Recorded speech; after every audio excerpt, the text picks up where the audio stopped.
மீனவர்களுடைய வாழ்வாதாரத்தை மேம்படுத்துவதற்காக 127 கோடி 71 லட்சம் ரூபாய் செலவில் ஒருங்கிணைந்த பல்நோக்கு கடல்பாசி பூங்கா அமைக்கக்கூடிய ஒரு திட்டத்தை நான் நிறைவேற்றுவதற்காக அந்த பணியை இன்றைக்கு விரைந்து நடத்தி கொண்டிருக்கிறோம்.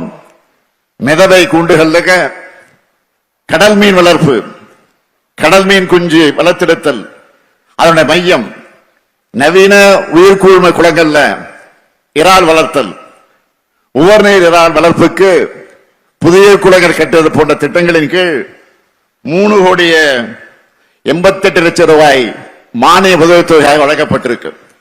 இப்படி நான் தொடர்ந்து சொல்லிக்கிட்டே போகலாம்.